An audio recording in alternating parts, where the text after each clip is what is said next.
sharing that. Children, obviously, you've had a change in your lives, and that shows. And adults, thank you for sharing it again. And that's not easy all the time to tell about how your life was and how change has come into your life. So we thank you for that. Obviously, you guys really love each other. Let's get to know us. This is a community that just does projects, but you do it out of genuine love for each other. Statesville. That's nice to see. Michael, I believe you had your hand up first, did you? Sure. All right. I don't know, Madam Chairman, thank you very much. Very inspirational. I think after the first 3 North Carolina presentations, I'm moving to North Carolina.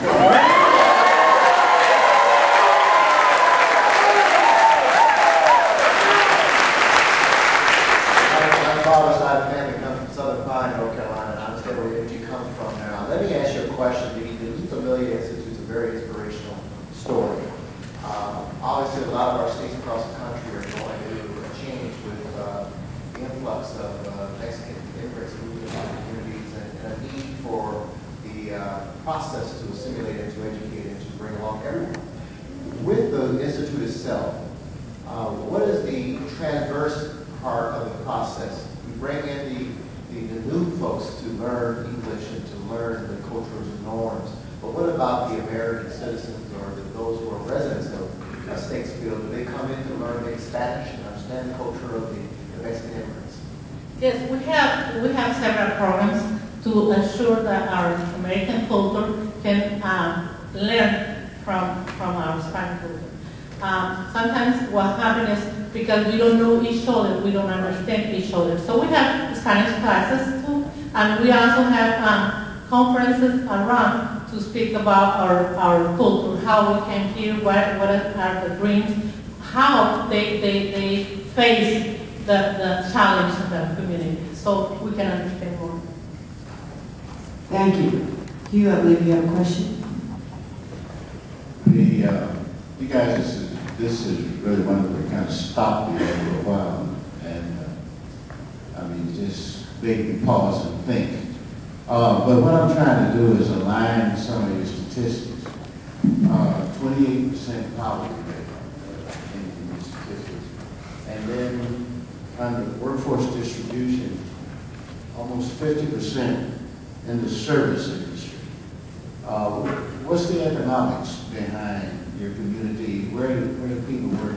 What is that? Wonderful question, thank you. We have it's a very balanced economy with a very strong industrial sector, and particularly in the industrial sector, it's very diverse in the industrial sector. So we don't have a major employer that is causing problems in this economic recession, but we are also the county seat, so we do have the school system, Mitchell Community College, which is our secondary system, and we also have, obviously, a lot of the service sector as it might relate to law offices and that type of thing.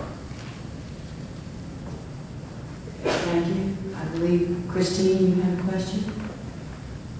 Thank you, Statesville. It's actually a rhythm of your soul. Yeah. Very much for that. Wonderful, wonderful stories. The Big State Ministries is certainly inspirational as well. And the stories that you told. In your application and in your presentation, you talked a little bit about also not just becoming a shelter, but focusing on transitional housing or the concept of transitional so you can get back into a home or possibly a new home.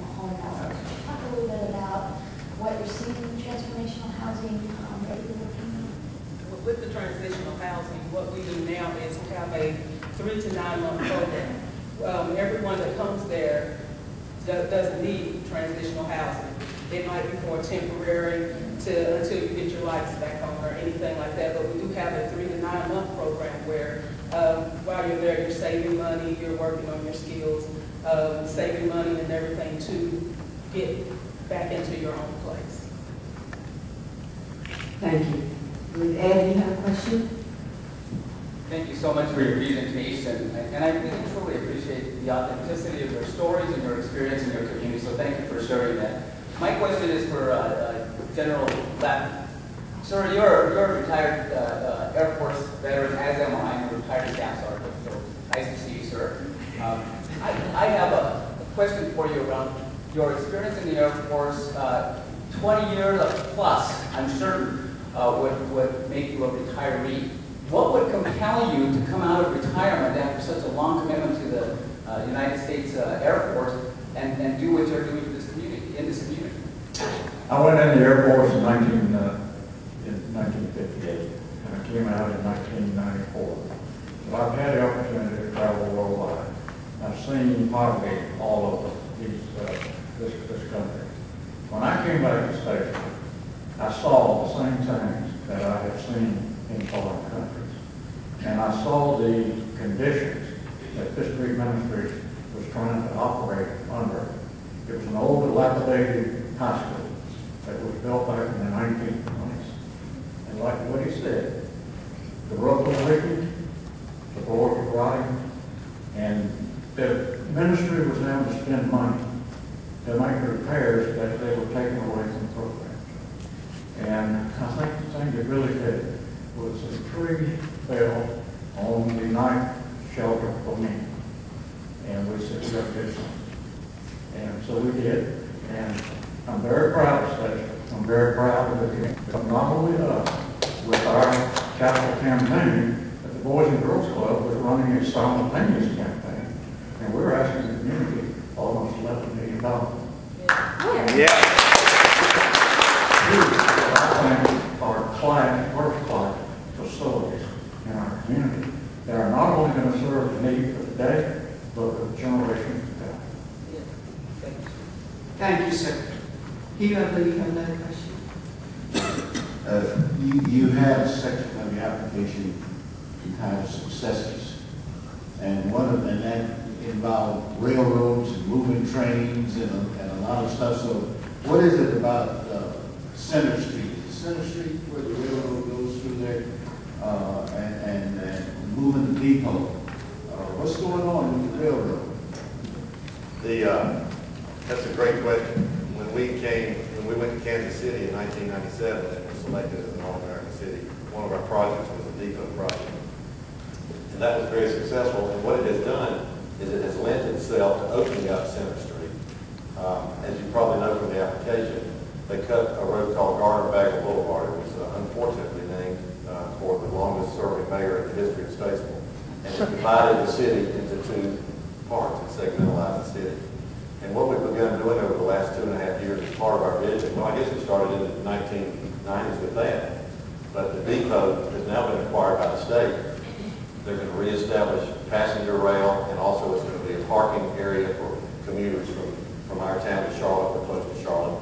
But what we've done is, in our vision for the future, we have combined our beautiful downtown with the south side, we call it, with the 115 corridor, and we've said if it's good enough for the downtown, it's good enough for the corridor. And so the corridor will have the same beauty and majesty and magnitude that our downtown has. And we hope the next time that we come back that we'll be able to report the results of that and the success, and that you'll be able to ride your passenger train in the station. Yes. Yeah.